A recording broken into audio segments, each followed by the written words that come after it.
What's up, everybody? You guys know me, Kaika, and today I have a very special guest. He was a member of the House of Representatives for Hawaii, and I'll let him introduce himself, but his name is Kaniela Ing. And yeah, mahalo for your time. Bruh, stoked to be here. Yeah, thanks for what you do. I'm Kaniela Ing, community organizer, makua, a father, and then recovering politician. Yes, so I'm super stoked to have you here. Actually, one of my viewers from Maui told me to get you on the show, so shouts out to the Nagasakos from Lahaina. And yeah, this one is for you guys. So, first question I like to ask everybody just to get like a better picture of like who they are and the environment that shaped them. Where are you from and how was it for you growing up? Yeah, so I'm from Makawao, Maui, and it's like a rodeo town. Yeah, a lot of people when they think of Hawaii, they don't think of that. But yeah, all my friends did rodeo. But my dad is actually from Palolo, so they moved back. My mom was from Paia, Maui, but we wasn't in that world of like hunting and rodeo. So we had to kind of like, figure out our place. Yeah. But yeah, it's like everybody goes to church. Nobody's really like doctors or lawyers, anything like that. Like very working class. Yeah. So like we just wanted to, become a firefighter, like that kind of stuff, like good jobs, like positive stuff. Like community kind. Yeah, very community rooted. And so like all this politics and stuff wasn't really part of life until college, basically. Okay, I feel like that's where a lot of like activism starts is when kids go through their college years. Yeah, well, I'll say for me, it was like when my dad passed away when I was 11, like unexpectedly. Oh, okay. So then like that's when we realized that you need support from like government, you need support from church and the community. So I think that's really when my politics started getting shaped. I was like, working in the pineapple fields, and I'm like, oh, this is brutal. There got to be a better way, considering how rich people are on Maui. Yeah. So like, I think that's really when the politics hit, and then I had the John Doe case where the Haole kid got into KS. Yeah. And they was trying to like sue and dismantle, or he didn't get in. They tried to like dismantle all the Hawaiian programs. So like started protesting, and that's really when I got activated. Yeah.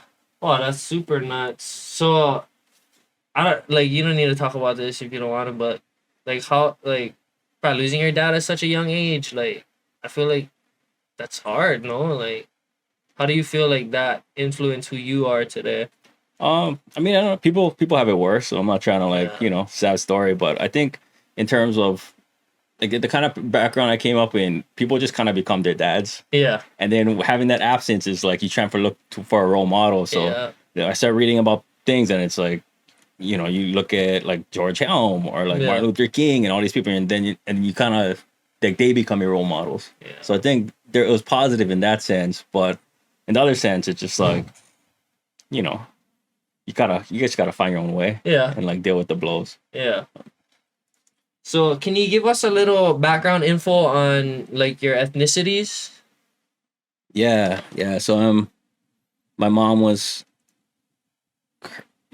Japanese, Spanish, Portuguese, and then my dad is Chinese, Hawaiian, and then like various howlers. So plantation mix all around. Super plantation, and then if you look at my kids, because my partner's Filipino, they have like the exact ethnic breakdown of like the congressional district too. That's classic. Like by percentage. Everything, almost. Yeah, like almost by percentage, because it's just the history. Yeah. The plantation days.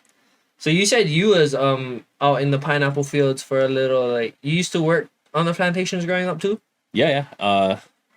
Yeah, that was rough. So like at 14, it's kind of what you do. It's actually pretty fun because you're 14 years old. You got to wake up at 4:00. You get there, start getting the little yellow van. Yeah, like your shuttle. The yellow van with just two wooden benches, and you sit there, and then you got to put the t-shirt on your head like a ninja. Yeah, for the caps. dust. For the dust.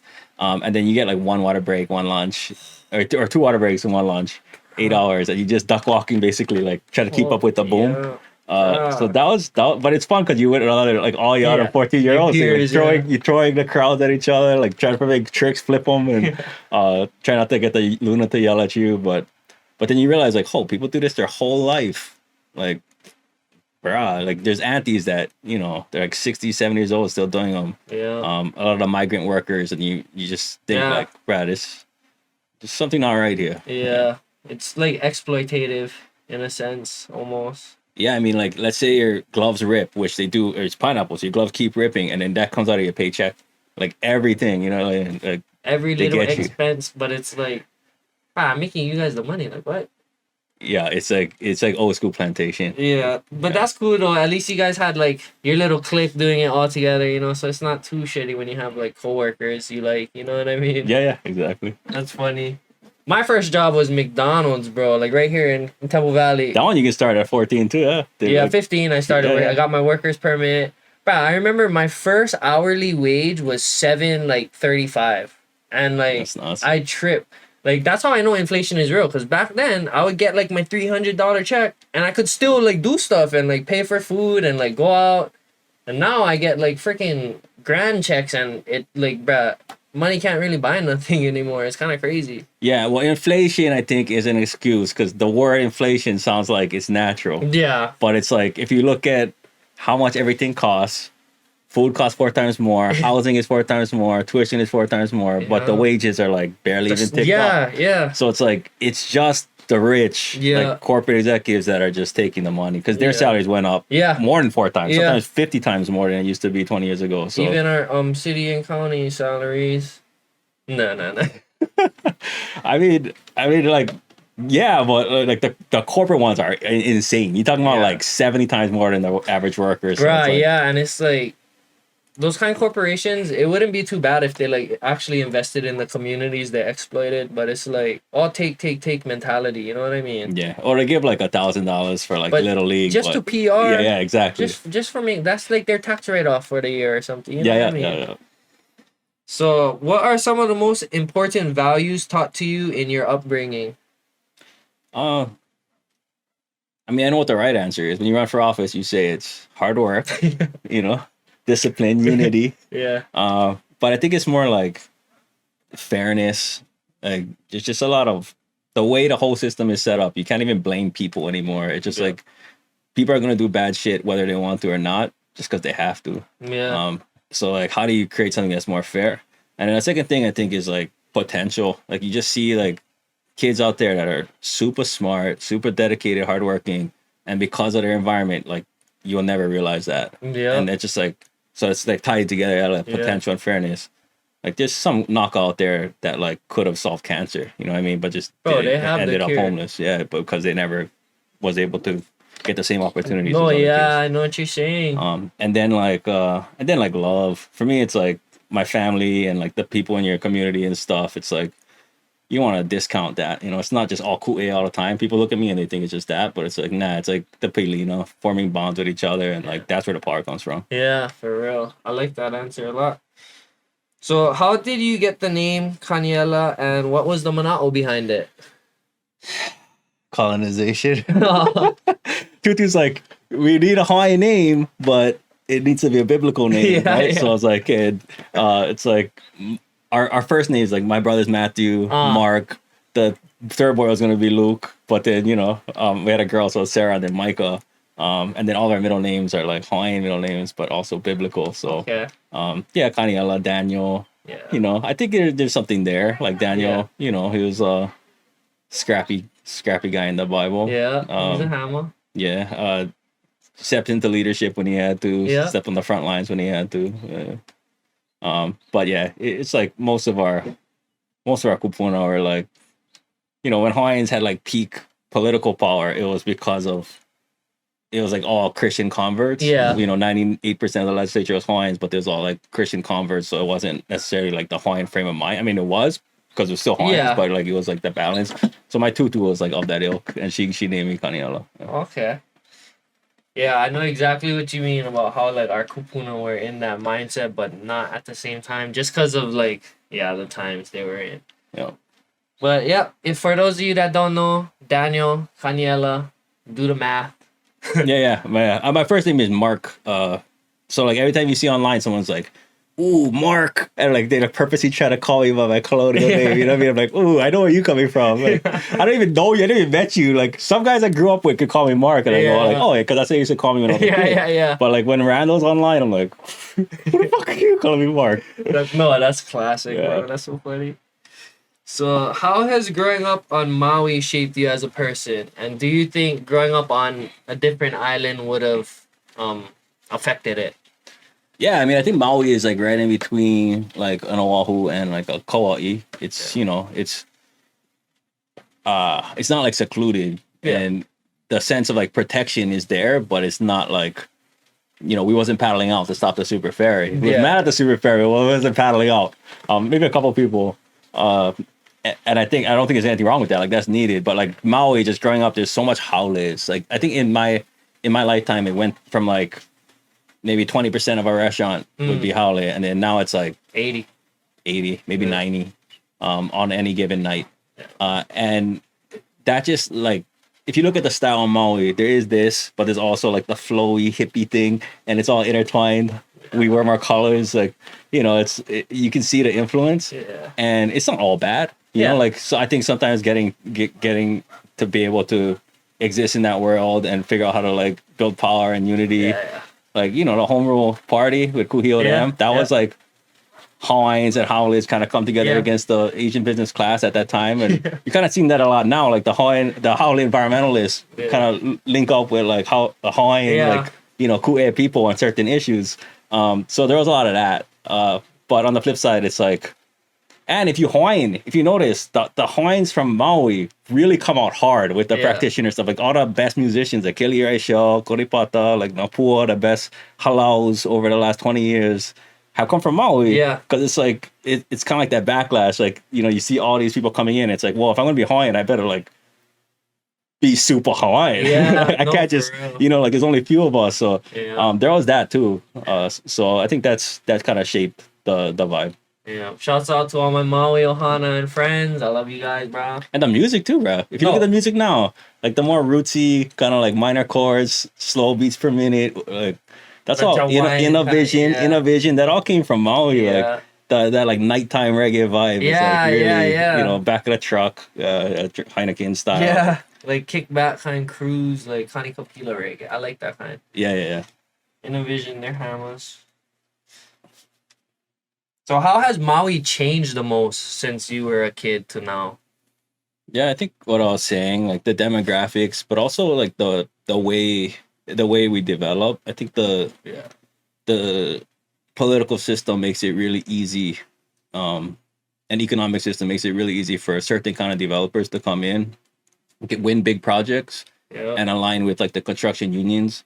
And there's the construction unions are good brothers, but I think like, because there's so little vision in the planning of the community, you just see like strip mall, and then you see like Dairy Road, then like a second Dairy Road, a third one, a fourth one, a fifth one, just expanding it through the cane fields. It's like there's no imagination, there's no planning. And so you just find yourself in a car all day, just going from parking lot to parking lot, just giving your money to like random American corporations, and that I think could have been prevented, but there needs to be like a hard change and like disruption of the powers that be, because it's just gonna keep happening, especially now without the sugarcane. Yeah, for real.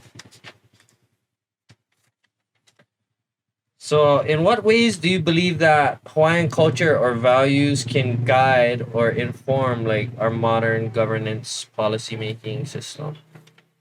Yeah. When I think about Hawaiian values in today's context, it's just like having enough for everybody, and we're richer than we ever were in terms of like the state and the nation of America or whatever. But for some reason, the wealth just keeps going to like the top, and not the middle or the bottom. And that wasn't the case like in Hawaiian times. So I'm not saying like everybody got to be doing what your family's doing and like planting kalo, like that would be great. But what I am saying is like, we should all have enough. Like there's enough out there, but it needs to be like, it needs to be actually like taken back. And distributed like properly. Yeah, I mean, I think the value now is like, if you a young man and you do something like you get really rich, people are like, oh, I like be like that guy. Yeah.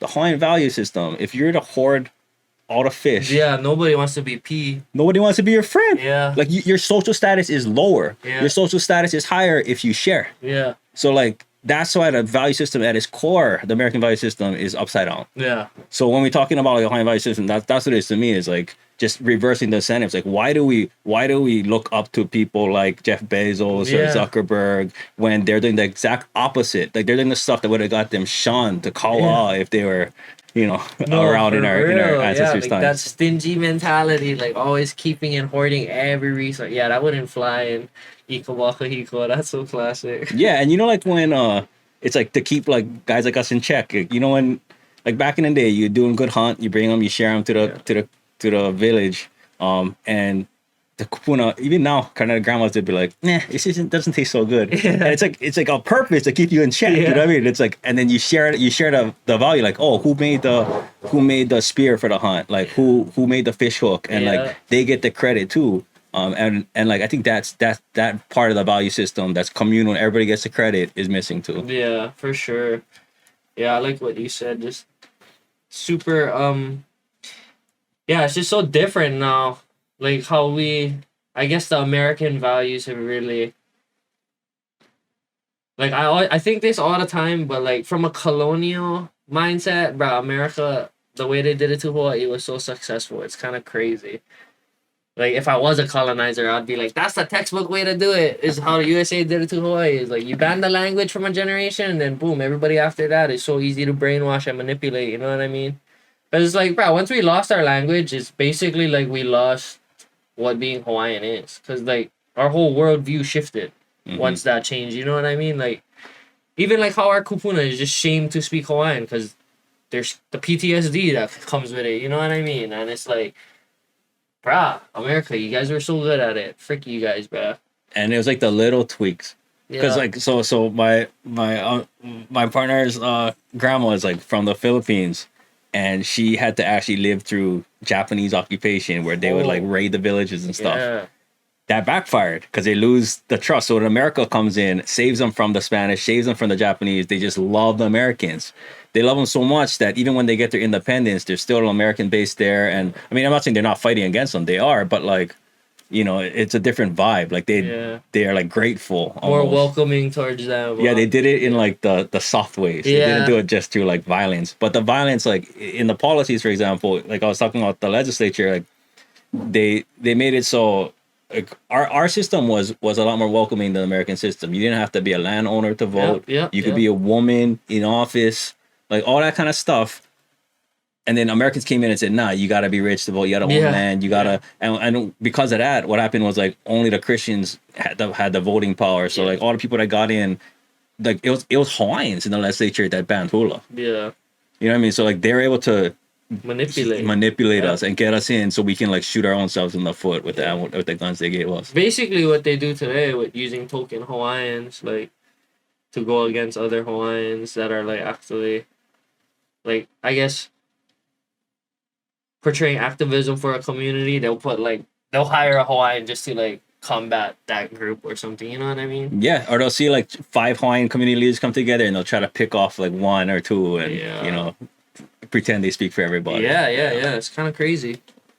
So you brought it up a little earlier about how you didn't get interested in politics until like college. Was there like a specific event that happened that got you into politics, or just you kind of was leaning towards that like while growing up? Nah, I mean I was leaning towards like ku'e, like activism. But then like you start to realize that there are certain positions that people have like power, they can do more stuff.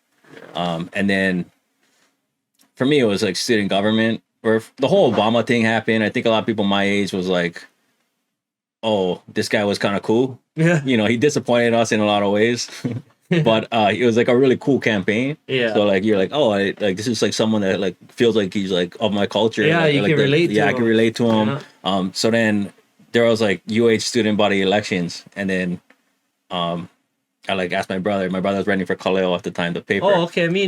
He was actually editor in chief. Oh, solid. But I was like, hey, should I run for this? Because my music program got cut by Linda Lingo, and I like wouldn't have been able to graduate. Oh. And in time it would take like 3 more years.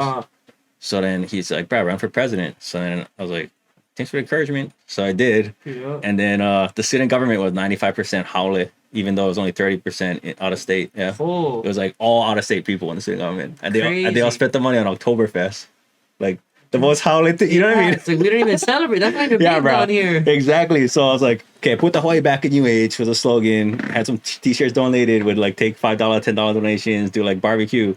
And I won by like 40 votes. Oh. And the whole Senate hated me because you know they was with the frat. Yeah. One frat controlled the whole thing. You know mean. the what's that frat? The Hollywood one. Yeah. You know what I'm talking Yeah. about? And then the vice president was like rich, and his parents gave him like $4,000 to run his campaign. So he was like all bad. Bruh. But anyways, that's when I got started. So I was doing like protests at the Capitol, trying to get like the UH funded again. Like, did a bus pass where everybody had to pay $5 because it used to be $300 something per bus pass. And then only poor kids needed it. Yeah. But then it's like rich and poor, whoever, everybody $5, and then everybody can ride. It's considered socialist, I guess, but like not really. It's just kind of common sense at that point. Yeah. So everyone loved that, and then like just did stuff like that. Oh, that's solid. Yeah, one of my friends right now, he just became the president of the whole student government stuff at UH, and it's cool because like he's from Hawaii Nui Akea, the School of Hawaiian Knowledge. For real? Yeah. So it's like he's the freaking president of everything. Okay, when I was there, it was like I think I was only the second Hawaiian that did it. Yeah, for years since like 1912. Bruh, that's crazy. You would think that there would have been like choke during that activism phase of UH, you know, like when they like Hawaiian Renaissance. Yeah. I mean, that's when the first one was. But when you look at like City County of Honolulu, for example, like how many Hawaiian mayors have? Yeah, 0. Yeah. Oh, the only non-white man that was mayor was Mufi. Yeah, and he wasn't even for the people. Yeah, and it's like, and Howleys aren't the biggest voting. You know what I mean? There's more Filipinos and Japanese than Howleys right now. Bro, that's what I try to tell my friends. Is like, you guys gotta vote, bro. But for some reason, even like brown people, Hawaiians, like, we just trust the Howley. Yeah. Like, we just give them the benefit of the doubt. That's true. Because it's just internalized. Yeah, no, it is internalized. And it's like, I don't know why, but Hawaii, for some reason, we always think that, like, people from here can, like, do a good job leading here. It's like, what the hell would they know about here? What would they know what's best for here if they're not from here? You know what I mean? Yeah. Like, I'm pretty sure a product of this environment would know, like, the changes to make for this environment. Not, like, why do we need one Browner from Pennsylvania to, like, come and lead Hawaii? You know what I mean? It's kind of ass backwards. I mean, we've just been told we weren't enough. Like, that's exactly it. Yeah. Like, we start to believe it after a while. Yeah, for real. Especially, like, how when we do see, like, Hawaiian leaders go and run, like, they either get, like, demonized by the capital or, like, you know, how they always try to make Hawaiians look bad. Yeah. Especially, like, our good leaders that we know are, like, they got it with them in their heart, you know? It's not like they're doing anything out of bad intention. So, what do you think is the biggest challenges that Native Hawaiians face in local politics?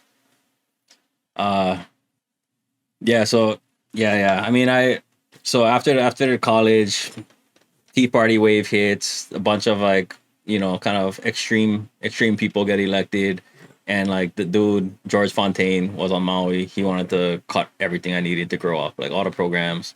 So then that's when I ran, and then, you know, you come in, you're fresh. I was 23 years old. Yeah. So people are like, they gave me the benefit of the doubt. Like, oh, this young guy, like, we can support him. Yeah. And then you start to do some stuff, and then there's, like, Monsanto. Yeah. There's the water rights bill on Maui where, you know, they was trying to strip the water from the kalo farmers. Yeah. There was like a lot of really controversial ones.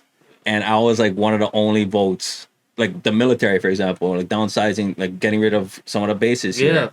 And I was the only vote that supported it. And you know, that's like 30,000 homes that could have been available for people. Yeah. And like the most polluted areas could have been cleaned up. Yeah. And I think those 3 decisions in particular, really, a lot of, like, the rich folks, the corporate donors, like those people, the establishment people started being like, oh, we know who you truly are. You're showing your true colors. Okay. You're showing your crazy, you know, your ku'e side. Yeah. And then they started, like, really coming after me, like primarying me in elections because I was a Democrat. They sent another Democrat after me. Yeah. try to sue me, like catch you making mistakes that like they're not looking at anybody else. Yeah. And I think that's like the challenge. Like the issues that really matter to the Lahui, and especially Aina related issues, those are the ones that will estrange you from the establishment and like the people that you need to stay in power. And the only way to combat that is like build people power, and that's not easy to do because there's like that's what we're trying to do a line on stuff, but it's hard. So it's like that systemic problem. Like people need these corporate donors and these establishment figures, but once you really stand up for the people, they push you out. Yeah, that's true. So why does Hawaii outsource important positions to people not from here in the first place? Like, is there like advertisements that go out, or like do these politicians find out like through other politicians here that are like, oh, this term is gonna open up soon, come freaking fill it? Like, do you think that they collude like that, or it's all just like singular people like, oh, I'm gonna go take this chance in Hawaii, and I feel like it's kind of rigged. I think it's a little bit of both. Like people, I think a lot of people from the continent hold really important positions in Hawaii, not because we're not qualified, but because we're just like told as, a small kid, like wait your turn. People got to invite you in. You're not going to take the initiative to like, like, oh, I deserve this like right away. That's just not in the culture. Yeah, but like sure. a haole might. And I'm not saying that's necessarily bad in at least in this system. Yeah. Like you kind of need to be a little bit aggressive. But also like, right, it's just like they're not even if technical wise they're like on paper they're qualified. They can't.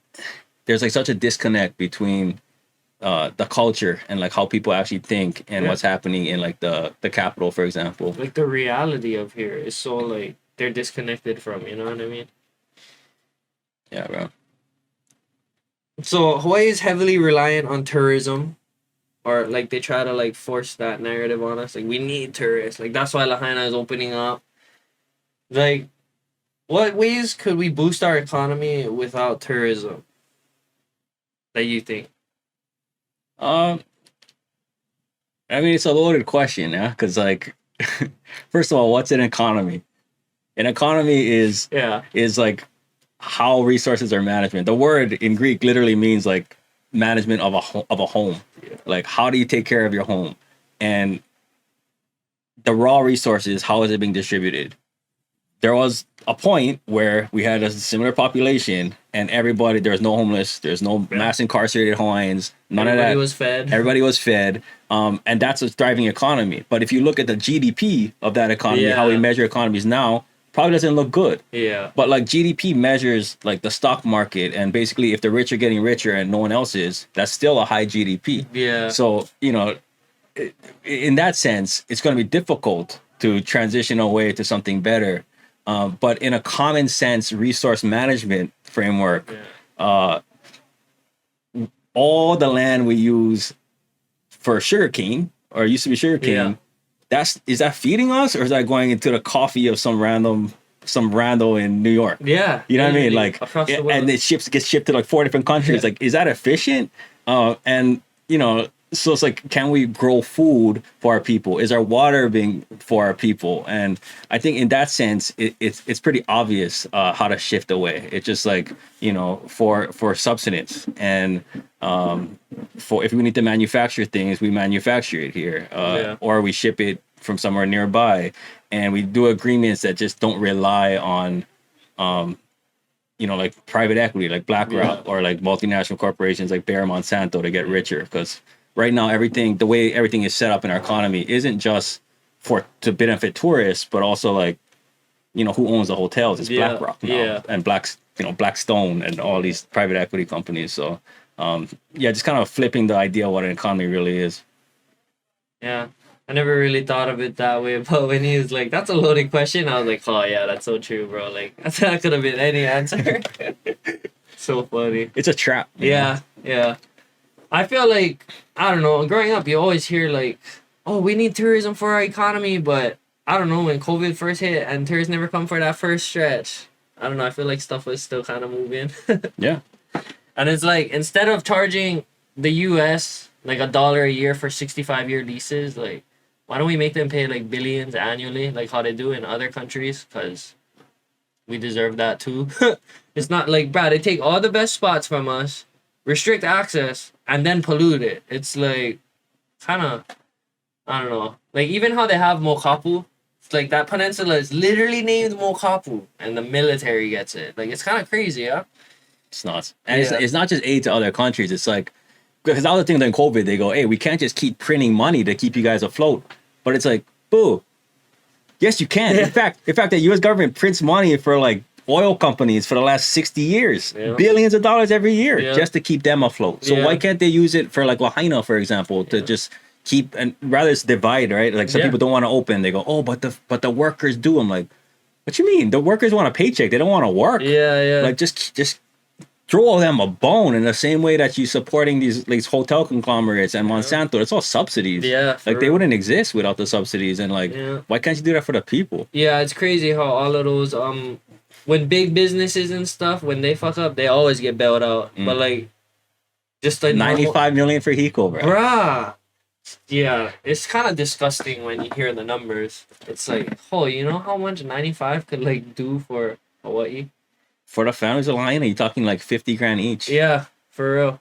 Or they even did like some calculations like how Biden sent like over 100 billion to Ukraine already, but it's like it would only take less than 6 billion to rebuild Lahaina, how like for everybody to be housed again, you know what I mean? Hey, after 9/11, they did like bonds. They call them like Liberty bonds or something. But it was like $20 billion, and like they could do that too. Yeah. And like center it at the people. It's just, you know, on the flip side, it's like people don't trust government either. Also, it's Yeah. like we're not gonna take that money. But on the other hand, like we're not going. I guess as powerful as it is to have these community hubs popping up, we cannot raise that kind of money. You know what I mean? Yeah, Like, for real. like we gotta influence the disaster capitalists are influencing government. So like, if we don't show up there, then we, you know, pull. Yeah. So if Aina is the main selling point of Hawaii to tourists, then how come our leaders like investing in development and not conservation? I mean, that's the catch-22. That's the paradox. Is our main economy, our main industries is tourism and real estate or land speculation. Both of those depend on, like you said, Aina being Yeah. preserved, the Yeah. natural beauty of Hawaii. They also both depend on the destruction and the development of Hawaii. Yeah. So just at their core, unsustainable. Like they won't last. So it's like this idea of like, should we pivot away? It's like we have to pivot Yeah. away because you can't preserve and develop at the same time indefinitely. Yeah, for sure. So how do you envision Hawaii, or like what path do you see Hawaii is going down, and how do you envision it will be in the next 10 years? I mean, I think there's a reckoning happening where it's like there's been a status quo pretty much since the 80s. I think in the 80s when there's been a real turn away from like, it's basically like let corporations do whatever they want. Yeah. And then things will just solve itself. Yeah. I think people, whether you're Democrat, Republican, Independent, whatever's, sovereign, American, whatever's, like you believe that's broken. Most people believe that's broken. Yeah. So it's like the status quo, the way the politicians are going and stuff right now, and developers, it's not gonna last. Like they're gonna get voted out, like that kind of stuff. But like, what's gonna come next? Like, what vision is gonna come out? What leaders are gonna be listened to? That kind of thing is still unknown to me.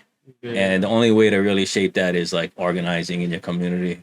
And like when people are like, what does that mean? Organizing. It's like sounds like Marie Kondo, like cleaning your house. Yeah. But it's like you know, there's protests and there's like elections. Yeah. Everything in between is organizing. Like building people power. Sharing mana'o, sharing mo'olelo, finding common ground, and then like moving forward together. That's organizing. And that's like what's critical in the moment right now to shape whatever vision we're gonna see in the next couple of decades. Yeah, that's super true. So, from your perspective, what is like probably the greatest issues Native Hawaiians as a culture face today? Like, aside from displacement. Yeah, I mean, culturally, I feel like Hanani K-Trass once said like the cultural Hawaiians got to be more political. I think that's true. I think it's also true that like the political Hawaiians got to be more cultural. They got to like form those bonds. That's what organizing is all about. But yeah, just kind of seeing, like they say, like think globally, act locally. I think it's more like you got to think locally, act locally. Like you got to just really take care of the place you're in. Yeah. Figure out what's like the priorities there, and then like scale up like from there. Yeah. There's not going to be any one size fits all thing. Yeah. And when you're talking about like people from the continent holding positions of power, like when you look at the people who advocate, even on good issues that we care about, like trying to protect Lo'i or whatever, clean the waterways, it's still like mainland attorneys that are showing up at these hearings, and they're not connected to the culture. And then the cultural people aren't connected to that world.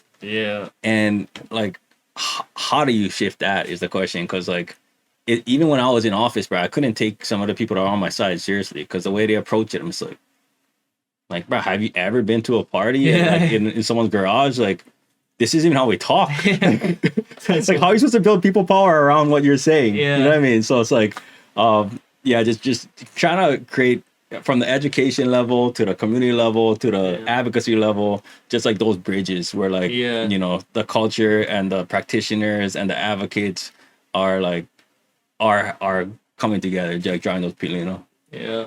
Well, like you said, like finding that common ground between like whatever parties is crucial, because I feel like nowadays people don't even want to like conversate with people on the other team, you know what I mean? But it's like, if discourse doesn't happen, then solutions aren't ever going to be found. It's like everybody's just stuck. Like, I don't know. It seems like if they rep one team, they only are ever going to like stick to ideas that team comes up with. You know what I mean? And it's like, bro, that only hurts the constituents, honestly, because it's like, get over your guys' selves, bro. Like, do it for the people.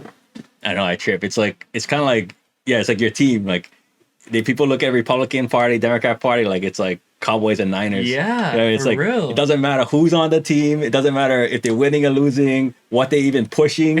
It's just like, oh, I read, you blue. Like, and I think that's a big thing. Like a lot of Hawaiians getting sucked into that right now. Like, oh, if we only went Republican, or if we only, like the Democrats, I'm like, boo, if everything flipped Republican, all the donors that give to Democrats would give to Republicans. And it'll be the same shit. Like, just you gotta think beyond just the those kind of false categories they like use to divide us. No, that's literally what it is, used to divide us. Because it's like any person with common sense would literally just take the good ideas from each side and leave the shitty ideas from each side. You know what I mean? Yeah. But it's like they can't even do that just because of the sides they're on. It's like, bruh. Yeah, it's kind of nuts. So I feel like recently there's been a wave of like younger Kanaka getting influenced or inspired or motivated to get into politics or any type of leadership. I've been noticing a lot more like young Hawaiian leaders. What is some advice for any young Hawaiians wanting to pursue politics? Well, I think a lot of people in my position would be like run for office. That's not usually what I say. I say like sometimes that's like where you can make the biggest impact. Go for it. Sometimes it's not. Sometimes it's better to organize. I feel like right now, for myself, more people listen to me on the outside than they did when I was one vote. You know, like I could whip more votes than I used to inside than back. So, you know, it just depends on like, you know, your power analysis. But I think the whole Omana thing is real. Like, not power over, but like power with your community, power for. I think when you think of like being power hungry, you think of it something that's like bad. Like, oh, that's like, that's too ambitious, that's haole. But I don't think that's right. Like, there's ways to build power that's like from the ground up. And as long as you're focused on that and not just like being in that position just because you want it to be you for vanity reasons, then you good. Because at the end of the day, you gotta look in the mirror and ask yourself, like, if someone else was in this position, would it be different? And like, I feel like a lot of people we gotta get Hawaiians in office, and then we got them in, and it's the same pressures that are holding them up, and then we get disappointed in them.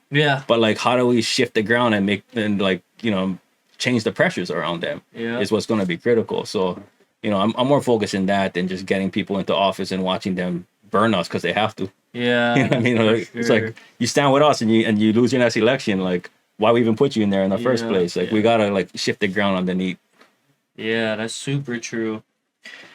So, yeah, you said you started getting interested in politics around college. Like, how has your political views or perspectives changed over time since like you were a young adult to now, like a regular adult?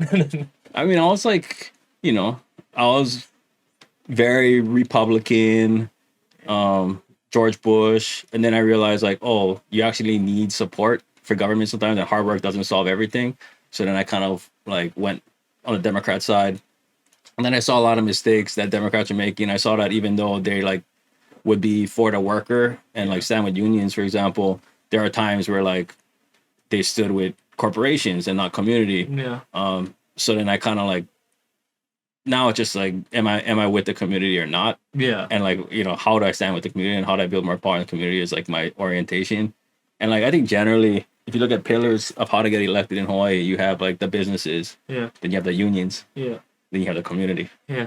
and they're like three different pillars. Yeah. Yeah. And if you can get two of them, You're good. you're good. Yeah. But the problem is generally those two are either business and unions, and that's when you can get the big development. Yeah. right? Yeah. Yeah. Or it's business and community, and that's where you get like, some of the foundations really rely Yeah. on that. It's like public-private partnerships, all Yeah, that kind yeah, of stuff.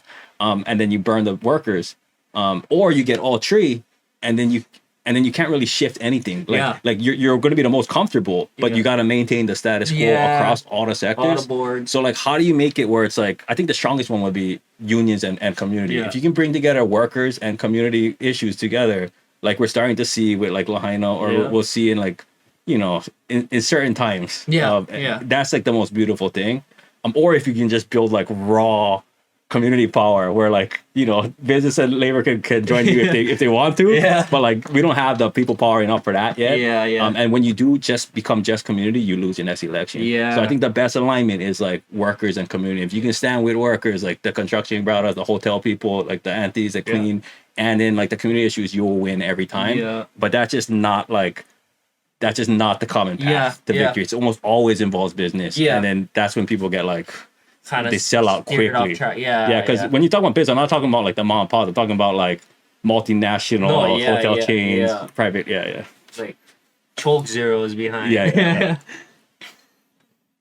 So, what are some of the biggest misconceptions that local people have about politics in Hawaii? Whether it be about like their votes don't matter, or like their leaders don't have their best interests. Like, what do you think that we know, but that really isn't the case?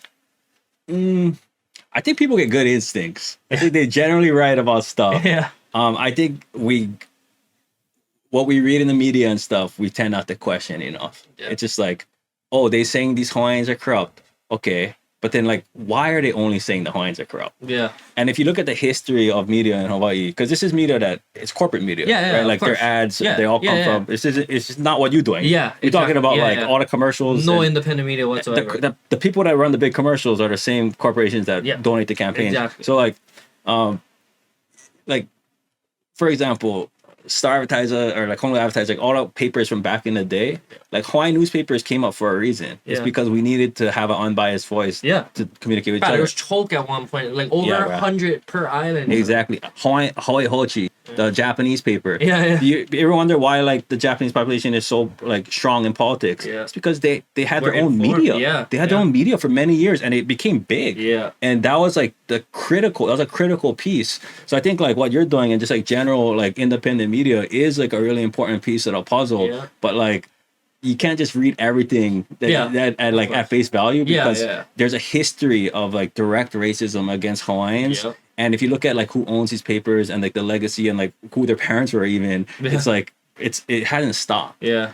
So just having a mindful analysis and like a keen eye of like the biases, I think is important. And also people think that like politicians have agendas. Bruh, I wish more politicians had agendas. And like, this is my plan. Let's figure out how to solve Yeah. it. They come in with no agenda. Yeah. They just want to be in office. Yeah. And they think, and then they have this thing of like, I want to help people. Uh-huh. And like, that's not necessarily a good orientation. Like, you should come in wanting to empower people. Yeah. Like, they shouldn't need to rely on like, Yeah, and it's like, so it's like it's like that savior complex. Yeah, for sure. But also like they're not ideological, like they're not coming in with like any ideas. So what happens is they get in, and then whoever's like the villains are actually not like the villains, like the lobbyists and stuff, that they're like nice people. They're like good, like family man. Yeah. And like they'll, you know, no, exactly. Like people love them because they love them. They're kind. In fact, if you're too nice, I'm always like, something's up with you. Yeah. But like they're like, so it's like, you know, like, you gotta earn the grit sometimes. You know, the Auntie, that's mean. She's been through shit, but that's why I trust her. Yeah. But like the lobbyists are super nice. So like you can come in, and then they become your community, and then you just trust them. You build relationships with them, and it's not like they have bad intentions. They just are like just getting manipulated. No, they're literally just doing what they're paid to do. Yeah.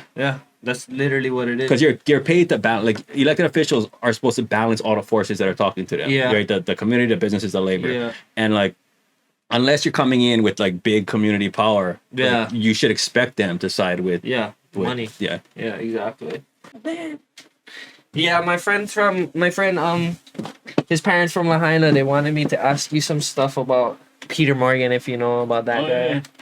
Yeah. But basically, one of the questions was, why is he not in jail yet for like the crimes he's committed? Because they're like literal crimes that he's doing. Is it just because he's rich, or like does he know people with power in Hawaii? Like, what do you think it is? Yeah, Peter Martin is like, he's one of the rare guys where it's like, okay, that's a villain. Bro, you know, the way he's acting. No, like, legit. It's like a super villain kind of movie, bro. It's scary for the people on Maui. I mean, he has a kind of story that would happen only on Hawaii, only like in a occupied, colonized place, where he's like a school teacher in Baldwin, and he's just like, you know what? I'm entitled. I'm a white male boomer. Like, I can get rich. Yeah. I can take over half the island. Bruh. And we just let him. Yeah. Because of the way the system is, because of the way we look at like dudes like him and like put him on pedestals. Yeah. We just let him. Yeah. And I mean, when I say we, I don't mean like the people in Lahaina, because they push back. They fought every step of the way. Yeah. But this dude, like the Washington Post article, he goes, what did he say? He said, "This to me is God." Yeah, bro. I don't even want to get. I can get mad talking about that. Bruh, like it was like something someone would say 200 years ago, bruh. Literally, like a missionary would have said that stupid shit. Yeah, because of not allowing him to develop his land the way God intended. But it's like, so it's like leaving the it in a natural state is not the way God intended. He wants you to build it for you to get rich. To develop it. Like that's what God wants. Yeah. Like what Bible you reading, bro? Yeah, like, that's not the Christianity I know. And then like when you look at like his response, like I think that vibe of like I should be able to develop my land how I want. It shows that he doesn't really see himself as part of the community, because you own that much land in the community, like, and he's still taking it from the first community. of all, the government allows developers to do what they want. If they don't, that means the tension with the community has to be so high for the government not to permit you. Exactly. So like that's the problem, right? Like the community just doesn't want you to do that. They want you to replace the dry grass. Yeah. The fire hazards, so you don't burn down their community. Like this, like the blood's on your hands, and like all these landowners there. And then you have the audacity to say like basically like God did this, like you deserve it. Yeah, bro, that's what pissed me off. Is like he made like the people of Lahaina were at fault. It's like, brother, like what? Like where even are you, guy? Like, do you spend time on Maui? Do you not see the freaking destruction you caused firsthand? Like, what do you think this is, bro? Yeah, so he just sees himself as like above the community, like a white savior kind and that's like those clearest. I think that statement like really drove it home. Yeah, and like there should be laws on the books that say if you own land, it can't be a fire hazard. Yeah, you know, especially if it cuts or to you're the community. responsible. You're responsible. People die from a fire that your land started. You know what I mean? Yeah, so hopefully like that's something that can come out of this as silver lining, and just people see like, yeah, maybe the water shouldn't be driven to like these kinds of dudes, developers and commercial hotel properties that are hoarders basically, and they're all owned. They're not even like local anymore. Right? Even like Hawaiian Electric, bro. Like Hawaiian Electric, I don't have any property in my family, both sides. Like my mom had to sell our house on Maui. Like we don't have shit, but my grandma has Hawaiian Electric stock because my grandpa worked there for 45 years. Oh, okay. and He put in his that time. got tanked, right? Because of the Yeah, fire. the fire. But anyways, like it's not like I'm like rooting for them to fail. Yeah. Like we all have ties to Hawaiian Electric. But they're just not what they used to be. Like Not even at them, all. they're owned by private equity mostly, and like they're not like they make so much money in their executives, and they're like record profits, and then they don't even like improve the infrastructure. Like find another place that has $1.2 million average homes that the power lines, power lines are falling. Yeah. Even where I live on West Side of Oahu, it's like the homesteads, dry grass, and then they have like the power lines leaning and like hanging on by one thing. I'm like, at any moment, you guys. Poof. And then we're paying $600 a month for electric bill in our community. It's like you guys use that money for what you're supposed to and maintain your infrastructure. Like what? Yeah. So just like some accountability for the big developers, the big corporations, and unfortunately that has to come from government. So like when they in cahoots, it makes it really hard. Yeah, that's what it is. Yeah, they're just all friends with each other, and they're to the point where the regulators from HECO was like former executives, and they just keep going back and forth. They just cycle them then. Yeah. That's what I kind of trip out too. Is like everybody we like to bitch about Josh Green now, but it's like we was bitching about David Ige. What do? We vote in his lieutenant governor. It's like what the fuck? Like bro, Hawai'i. What are you guys bitching about? You guys is literally like falling back into the same cycle every single time. And it wasn't just fucking what's his name?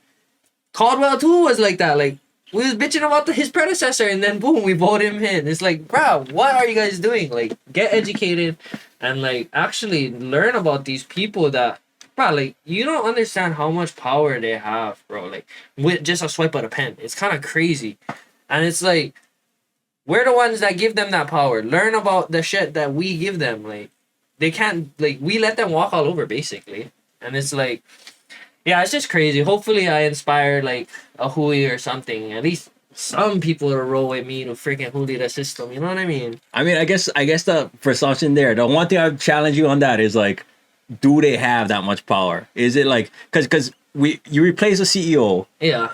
They're gonna do the same thing as the last CEO, right? Yeah. You replace a governor, they're gonna do the same thing as the last governor, and you can't just plead to the better angels. Please, please do the right thing. It's like because like they know how to get the vote. Yeah. But there's other things that require that, right? There's like different pillars they stand on. Yeah. There's a certain donors, there's certain industries. Yeah, the cahoots. Like so like unless we can like change the power the tourism industry has, unless we change the power the luxury developers have, and like kind of toxify that, or like undermine them, then we're gonna see the same kind of governor. You replace them, the next guy to come in that speaks a good game and says he's with the people, or lady, they can be beholden to the same forces, right? Like power is social, power is not monolithic, and it's not just us that give it; it's like the donors and everything else. Like you can't. That's why it's like it's easy to blame the one person, but it's like who's propping them up? I think that one of the key principles of organizing is like power is hidden. It's like in the shadows.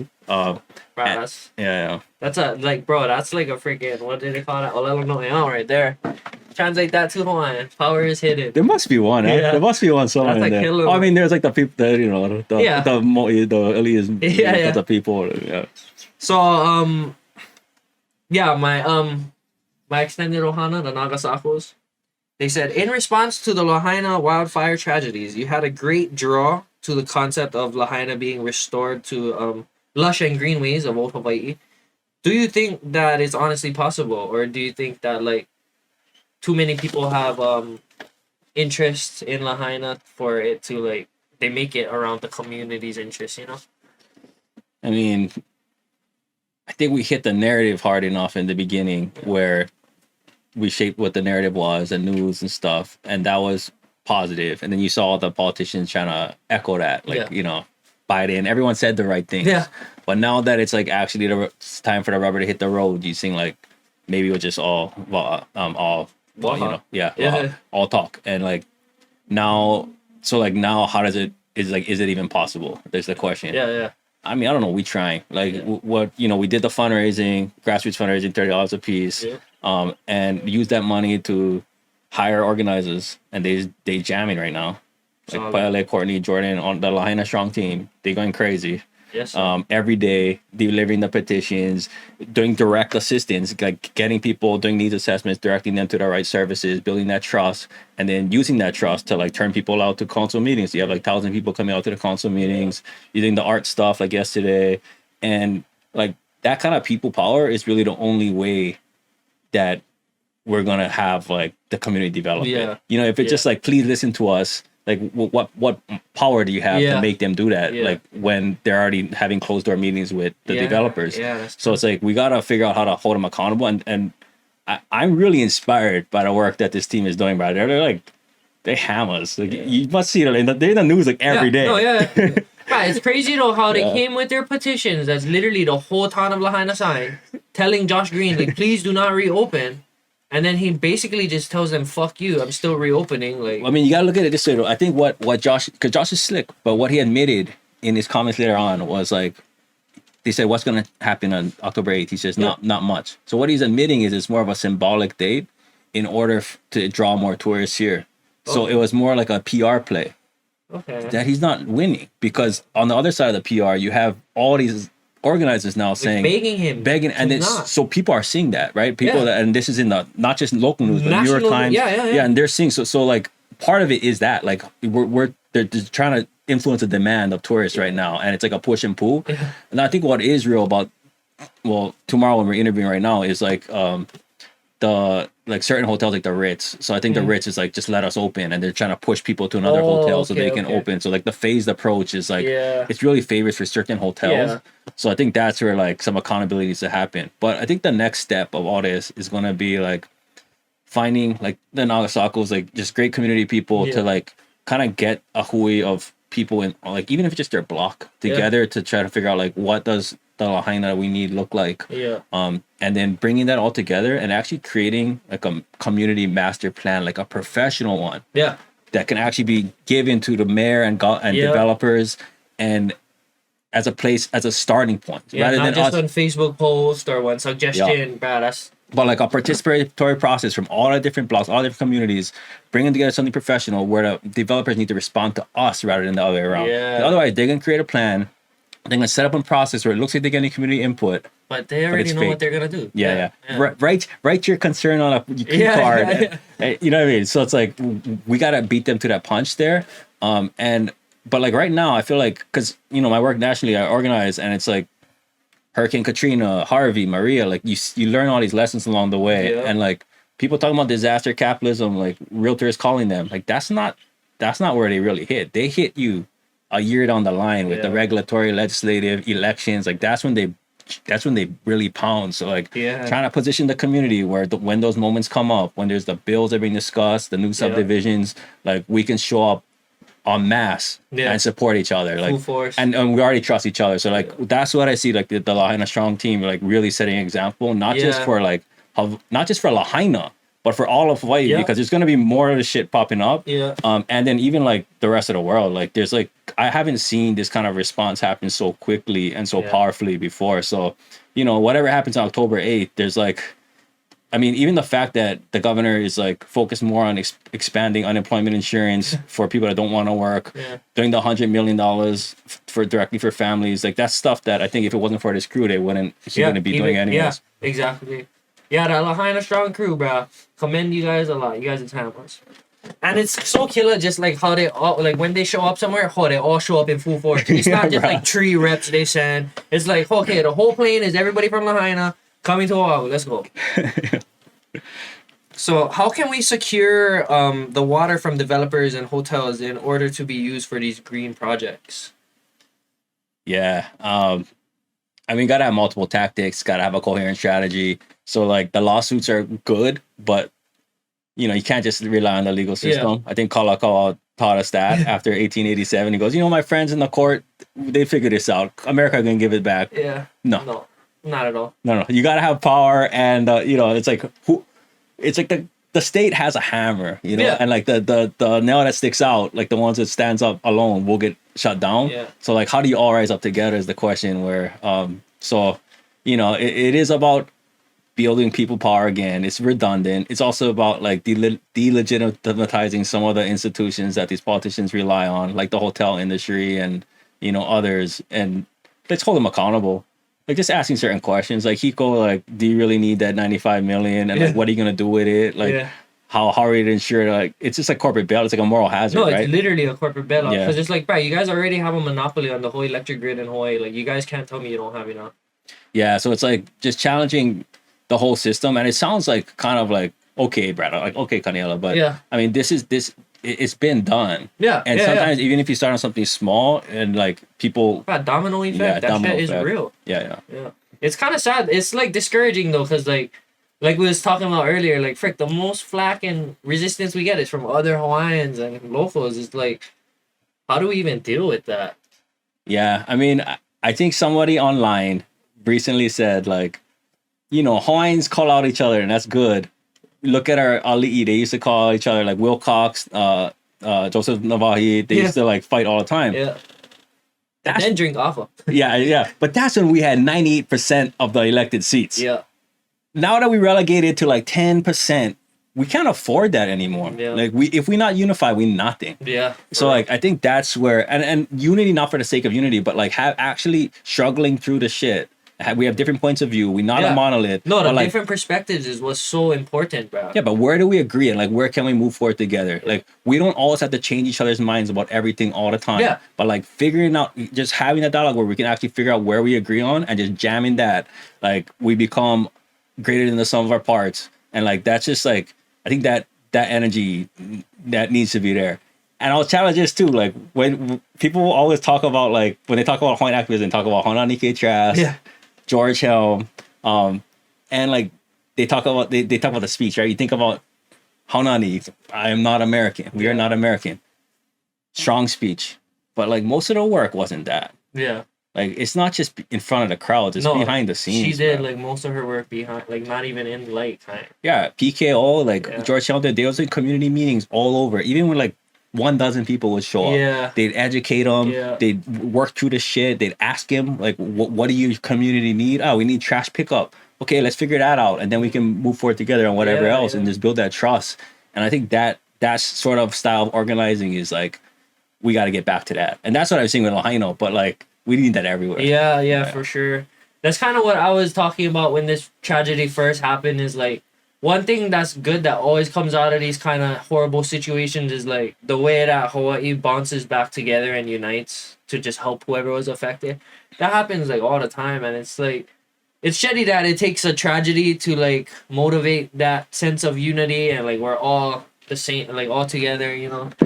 But it is beautiful to see like Lahaina come together like that, bro. Like, it's amazing, bro. Super crazy. But like I think when it's like from outside Lahaina, like people coming in to help, but are you coming in to empower? You know what I mean? There's a difference because some people just go in to help to go take the picture, post on. Or then when they leave, the people are left helpless. Yeah, right? That's the difference between like charity and organizing. Yeah, like are you there to just like support them in the meantime, and then like in Hurricane Katrina, Hurricane Sandy, bro, it's been 12 years and people are still homeless. Oh. You know what I mean? Like because they got a lot of help. But were they empowered? Yeah. Like, did they have the power in their hands to like make decisions on the government level and the development level? So like that's I think the key is like figuring out how you can support them to actually like have that kind of like real power. Yeah, like, that whole amount of side. Oh, that's heavy. I didn't even know that, bro. Like 12 years ago, like you said, people are still in a. That's crazy. I hope it's not the case for Lahaina, bro. I hope you guys just all back on home like next year.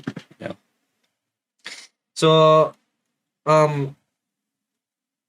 wait, my bad. What are some of your hobbies outside of politics and activism? Music.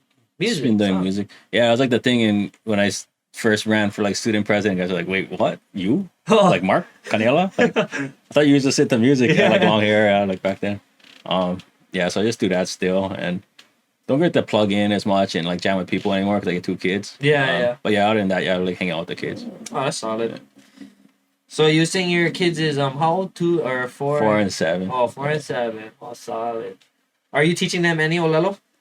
Yeah, I mean that's the thing too. Like on the west side, it's hard to get them into like immersion. Like he was in Punanoleo when we were living closer to Manoa. Yeah. But out there, it's like you had to take him to Anuenue and stuff. And but he does like the after school program out at Ulua'e out there. So he's like kind of in touch with that side. And then we try to teach him at home. That's good. Bro, that's honestly more than a lot of other kids out that side. Cause like, yeah, like you said, there's not really that much immersion resources out that way, unless you're going like all the way like Waianae on the Huli side. But Yeah, we're like right in the middle. yeah, it's more convenient for just stay that area. So what's it like going from community college level to like a nationally recognized university? Like, was that transition like? Oh, for because I went Yeah, FCC. when you're a student.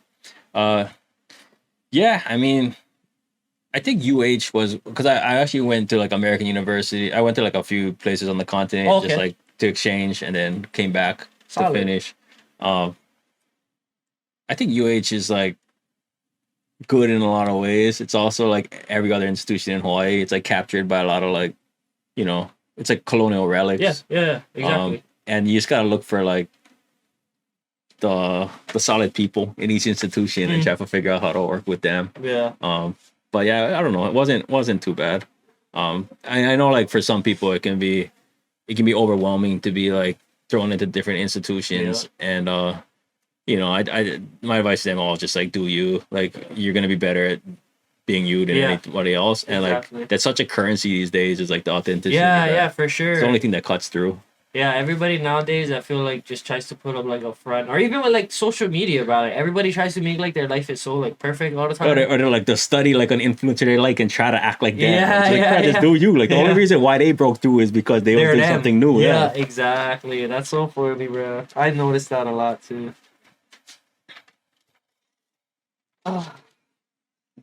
So, like, how important do you think, or how could we influence the importance, or not influence, like communicate the importance of voting in your local election? Yeah, I mean, voting is important. You don't vote, like the reason why, like, you ever notice like MEO, for example, Maui Economic Opportunity has so much power, and they're just like a nonprofit that helps old like senior citizens. Yeah, like seniors, kupuna. And they have so much power on Maui because like more people vote that are over 90 than people under 30. Yeah. So like that's real. Voting matters, but also voting isn't everything. Like also people who vote are homeowners. So you wonder why like renters always get burned and rent keeps going up. Yeah. And like property taxes aren't going up. It's because the people homeowners vote and renters don't. So like it does matter, but it's not everything. Like you talked about cooperation, like legitimizing their power. Like they're only in power because like the law they're only in power because we let them. So like we legitimize it through our cooperation. So like if we were all to rise up and like come on, like black people only got the right to vote because there was mass non-cooperation. There was civil disobedience breaking out everywhere. Yeah. And then all of a sudden everything changed within the course of weeks. Yeah. So, you know, there's that too. Yeah. Not saying like riot, but I'm saying like there are strategic ways in the spirit of Kapua, in the spirit of Ku'e and like community building where we could like show that like we're actually not down to cooperate. And, you know, you saw it with Mauna Kea, you saw that with Super Ferry, Protect Kaula, Ohana. Like there's so many examples in the past. But we also don't want to be in a place of like permanent protest. Yeah. And like, oh, we only come up to stop the bad. Like we can also show up to like start the good too. So I think again to Lahaina, like if we can actually come together and build a community vision of something positive, then it's like that really is what's gonna break through. But it's beyond voting, right? It's like it's like the next step after voting. So, given your experience in local and national politics, where do you feel like a politician makes a larger impact? Again, politicians are only as powerful. Like this guy Clayton he used to represent up here. Yeah. You know, super uncle, kind of gruff on the edges. But like the best advice he gave me is when I first came in, he goes, Kaniela, let's remember, bro, you just from mule. You're just carrying water. Yeah. You're not anybody without the people with the water. Yeah, that's so true. So like, you know, for a politician to make a biggest impact is figure out how to get elected in a way where you don't have to rely on like the people that are causing the problems to get elected. For sure. And I think that's where I got lucky is my first race I was able to like, you know, win without any money. Yeah. I just knocked on 12,000 doors. I was working at Four Seasons. Yeah. 4 a.m. to noon and I just knock on doors, like 200 doors a day, 100 to 200 doors a day. and then like $12,000 later, like I won without even raising. I raised like $3,000. I think. But like that just goes to show like the personable politicians usually do better. Like, but like people drop grands on their campaign, but you took the time to walk door to door and meet these people face to face. And that guarantee leaves a larger impact than somebody just getting mailed one piece of paper with somebody's name on top. Yeah, I mean, my opponents together spent like 130. Like, but like if you, but like if you find a way to get elected without having to rely on like that, Yeah. then you have a lot of freedom. Yeah. And then you kind of you get to actually listen to individual community members. Yeah. And like the real problems. Yeah, and because they're the ones who got you elected. Exactly. You just talk to them directly and ask for their vote, and they gave you their vote, and now you gotta listen to them. Yeah. So like, if you get in and you rely on like and this is to the public too. If you see someone who has like the slickest signs and ads, yeah, money. Yeah, they're the ones that are like, oh, I like them because I like the sides. You know, it's like no, like, yeah, you gotta see through that stuff. That's so true. So, what do you think your most unpopular opinion is? Oh, bro. I gotta make a good clip out of this. I mean, I get choke on popular opinions, but what's the one that would get us both canceled? I don't know, bro. That's a good question. I mean, I have like my background. My grandpa was Japanese American, Yeah. And I think a lot of the benefits that went to after the Second World War that benefited like working class white people in Hawaii that went to benefit American and Japanese ancestry. Yeah. White people too, but also them. Yeah. And I think that put them in a different class than a lot of the other people from the politician days, a lot of other races in the politician days. And they did it strategically and like, stood up. They organized, like you said. They organized, they organized all the Kiwanis clubs, all that stuff. But that's why it's important, bro, yeah. And like, I just think that needs to be named a little bit in our history. When you look at like the power balance, because I remember growing up and there was a lot of tension between like the Japanese community and the Hawaiian community, and I'm like of both, but it's like where is that rooted in? And there's racism directed from the Japanese who were able to elevate to the middle class down to the Hawaiians, and like why did that happen? And really, it's like the rich business class, mostly haoles from back in the day that like purposely tried to pit different races against each other. Yeah. But like, I think that history needs to be out there a little bit more. Yeah. And like, it's really uncomfortable. Yeah, we don't really brush on that. We kind of just go right over it. Yeah. Oh yeah, this happened, and then but it's like there's still lasting effects from that stuff. What do you guys mean? Yeah. And everything from like Hawaii Hochi, they're just like really smart. They make their own media, like make their own clubs and like form their own power. Organized, bro. Like the key, like you're saying, that's the root of it all is organization. Yeah. And like us just having this conversation just made it like so much more apparent, I guess, for me. You know what I mean? Because like, yeah, everybody can bitch and complain about stuff they don't like, but it's like until you actually organize solutions, then nothing's gonna happen. You know what I mean? And it sounds like so daunting, but it's like it's literally like talking to your brother, talking to your uncle, and then like finding common ground. Yeah, that's all it is. Or even like if you just start knocking on doors in your community about anything, like hey, like I wait. You don't need organization. Maybe you do. Maybe you just make up organization. Like I with the friends of Kalu'u, and like, I just like. Is there anything that you think like community members can help you with? And like, and then the pothole down the street. It's like, oh, you know what? The neighbor said the same thing. Like you'd be down to come to this meeting, and like that kind of stuff, bro, can go. Like that's how it all starts. Yeah. Just real simple, and older folks are actually really good at this. But like if younger folks did it with like the energy and the time, and then the being able to control culture and like what's cool, right? It could scale up way more quickly. So like again, Lahaina's killing it right now, but like it shouldn't take, like you're saying, a disaster in order to get it going. Or TMT, that one was another one everyone was kind of like super unified for, but it's like again, a tragedy was what brought us together. It's never like we can never unify for something good. It's always like a ku'e unification. You know what I mean? And so many people was down to volunteer and stuff, but it's like was there a system where we can bring them in, train them up, and like turn them into organizers? Because there's like activists and there's organizers. It's different, right? Yeah, sure. And like just learning from that, it's like can we like next time the big thing pops off, like is there a way we can train people up real quick? Yeah. And that's like what Protect Kaʻolawe was trying to do. Yeah. I was watching because I major in Hawaiian studies at UH, so freaking I gotta watch all the George Helm and stuff, but they did like a little movie about how when him and his crew was going around Molokai, like meeting all the different kupuna and like all the resistance they had to like kind of deal with.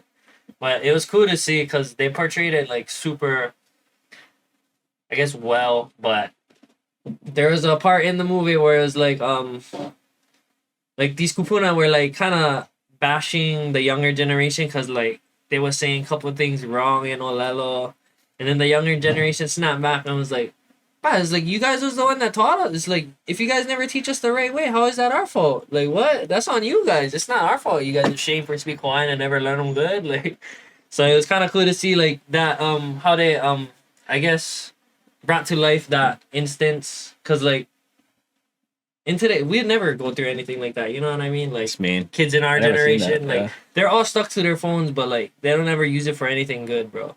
It's kind of crazy, like how much power this thing has. Like we could literally find out anything at any time we wanted, but like everybody's just interested in each other's lives. You know what I mean? It's like we're so disconnected from the stuff that really matters. Whereas like our kupuna, like we're going door to door to like fix shit. You know? Yeah, bro. But it's like people now they just bitch about it online and expect stuff to be done. I mean, imagine QA petitions. You're talking about like tens and thousands of Bruh. names. Like this isn't a Google form. Yeah, These are yeah. people going person to person, bro. Sign it, autograph it. Not only, like you said, it's not like an email. Freaking everybody gets it. Yeah, I actually have some family that signed the QA petitions that I had. I was in a genealogy class, so I had to go research all of that. And yeah, I found a couple of my kupuna on there, and I was just like, oh yes. I hope I'm making you guys proud, bro.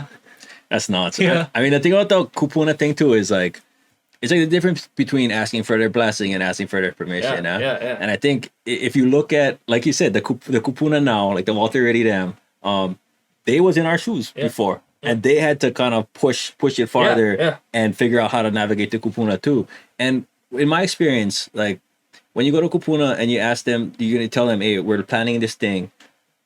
Their instinct is gonna be to take care of you and protect you. Yeah. So they might want to like push you away from a certain thing that seems risky, but that's in your own interest. That's for your protection. Yeah. They're doing it out of good intention, not. And if you can get something going and show that like here's where we're coming from and like build a momentum, they're going to come around to support you. Yeah. As long as you're doing it in like a rooted, authentic way. Yeah, you gotta show them, bro. They like results instead of Just words. Yeah, exactly. Yeah.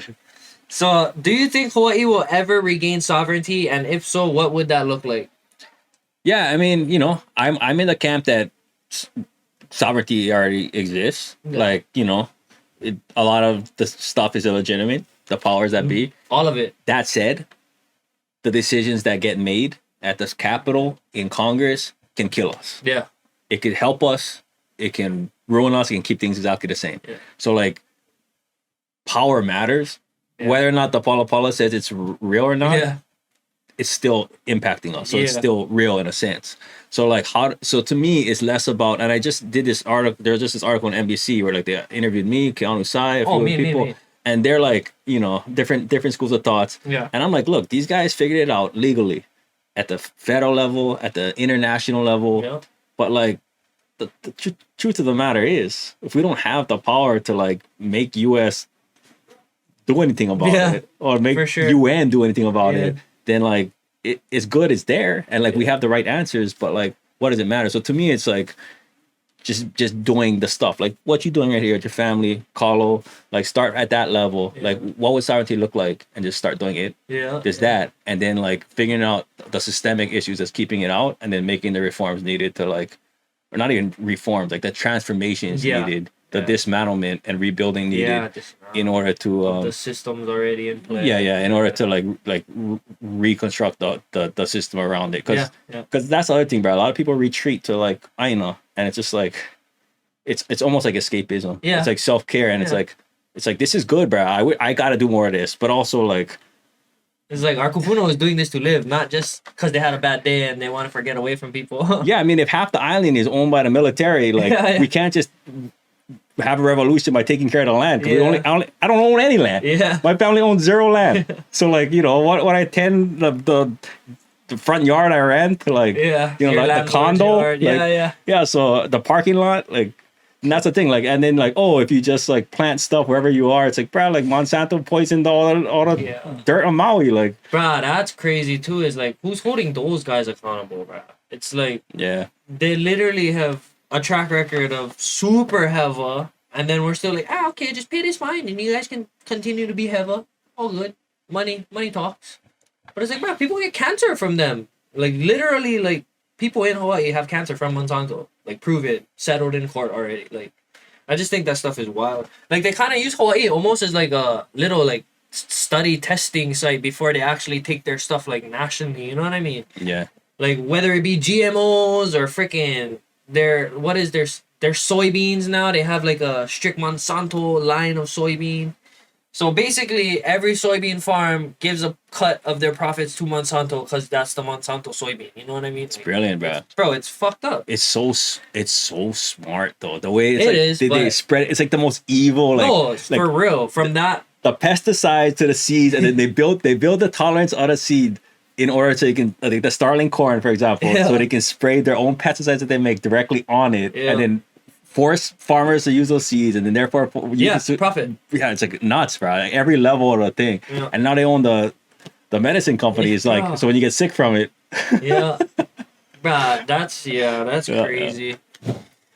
Woof. So Hawaiian culture, I can tell it's played a role for like everybody that grew up here. But what is one of your favorite olelo no'el, and could you break it down for us? I like the simple ones, bro.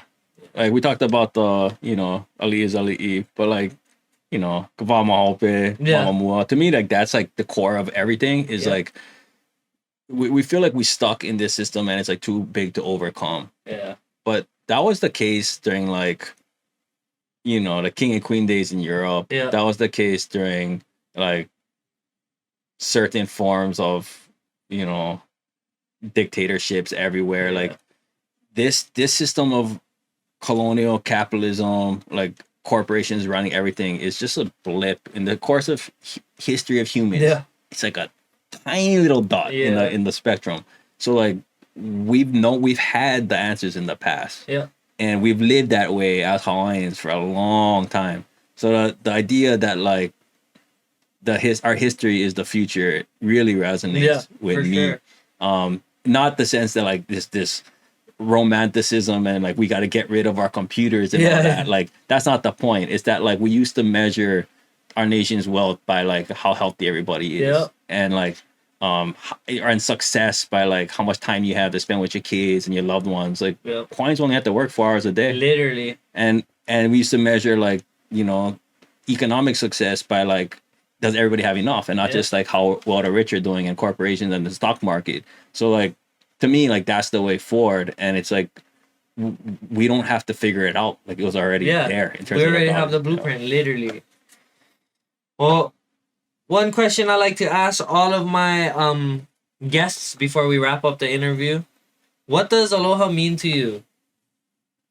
Ooh, aloha to me is like it's like love, in the sense of not just like individual to individual, but like collectively, are we all like seeing the good in one another and like helping to unleash it? And sometimes that form of aloha you actually gotta fight for, which is kind of the opposite of how aloha has been weaponized. Like, they all use like, how many times do you hear the governor say like against Hawaiians? Oh, if we just had aloha, bro. Or where's the aloha Hawaii? Yeah, and it's always like the non-Hawaiians saying it to Hawaiians. I'm like, but to me, aloha is like sometimes it's like the ku'e is part of aloha. Like, if you love your land and your family and your culture, you gotta stand up. Sometimes you even gotta piss people off, but like, that's also a form of aloha. Like are you willing to put yourself on the line? For sure. For the lahui. Oh, right on, Kaniela. I really enjoyed our conversation. Mahalo for your time and for making it all the way out here. I know it was a drive for you, but I appreciate it. And I'm looking forward to just being a leader Hawaiian with you one day, bro. Yeah, you're already there. That's the other thing, bro. We need more leaders. Like, it's not like people always think it's like you need more leader full, not leaderless, leader full. But the more of us, then it's harder to target people. For sure. You're already doing your part, bro. Right on. Mahalo you, and yes, thanks to the viewers. Yeah, mahalo.